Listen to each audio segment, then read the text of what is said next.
So, you need to lock in. Maybe you felt like you've been falling off your self-improvement journey. That's how I felt in the past 2 months. But I figured out why. Your self-improvement journey is directly related to your habits. If you're failing in your habits, you're falling off of self-improvement. Think about it. What does everyone talk about in the self-improvement space? Consistency. You have to be consistent in what you do. My name is Andrew Lapa, and in this video, we're going to look at how to set proper habits and how you can get back on track.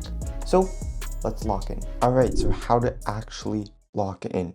So the main way to improve yourself is through habits, like I mentioned in the intro of this video. If you want to lock in and be consistent, you have to stick to your habits. However, you can't just create any habits. In the last 2 months, I felt like I was falling off self-improvement a little. I didn't finish a single goal in May, which almost never happens. And by the way, it doesn't matter when you're watching this.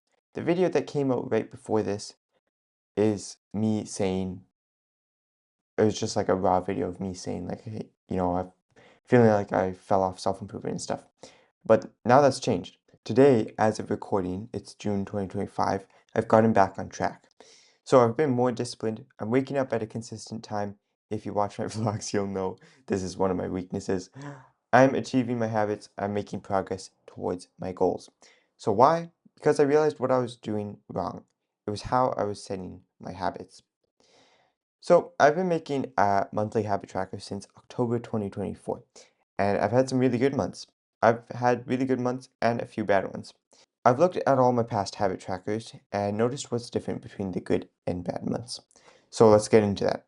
And sorry for kind of the long intro. I know usually these videos I just jump right into it, but I felt like I kind of needed to put that story in the beginning to make it more authentic. And, why can I just talk about this? So how do we set proper habits? Well, for me, there's three things. There's kind of three criteria.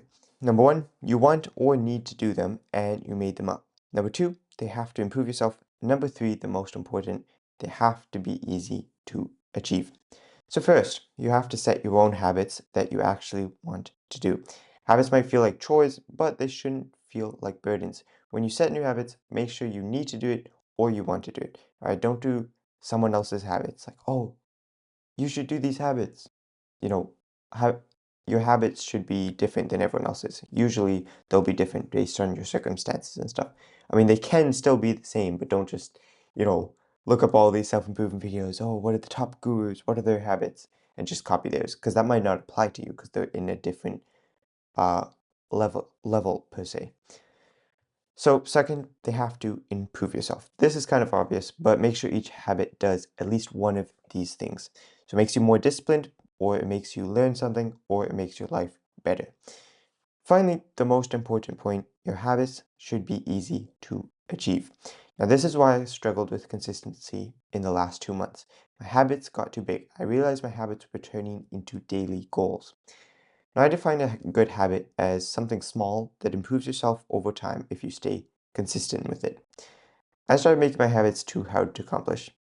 Sorry, I have a little spelling mistake right there. But an example of a habit that was a little too big is 45 plus minutes of learning Danish. Now, of course, it's a good thing to do each day, especially if I want to learn a new language, in this case, Danish. However, 45 minutes is not a habit. That's way too long. Of course, I can do 45 minutes in a day, but consistency is more important. 5 days of 10 minutes would be better than 1 day of 45 minutes. Basically, your habits should be the minimum improvements you need to keep growing. So yes, 45 minutes is good, but let's say, it was a really tiring day. It's one of my worst days, and, at the end of the day, I want to go to bed, so it'd almost be useless to do 45 minutes because the amount that I'm going to get done in that 45 minutes wouldn't be that much. I wouldn't be very productive. So I might as well just do 10 minutes, but at least I can accomplish that every single day. Whereas if I saw 45 minutes, I'd be like, you know what? That's too long. I'm just not going to do it today, and I don't do any at all. So if you want to push yourself, set goals. My suggestion is to do both. The point is, even on your worst days, even when you feel the least productive, you can still achieve your habits, like I just mentioned. So habits aren't necessarily for, pushing yourself and stepping out of your comfort zone. Now, they're used for growing yourself, but not like these big steps. They're just supposed to be like, hey, in the background, make sure you achieve all these today. Stay consistent because then you'll slowly get that upwards graph of improvement. And you can read Atomic Habits if you don't know what I'm talking about. Most people have read Atomic Habits. I'm assuming most have read it if they're watching this video. But if you haven't, go read it.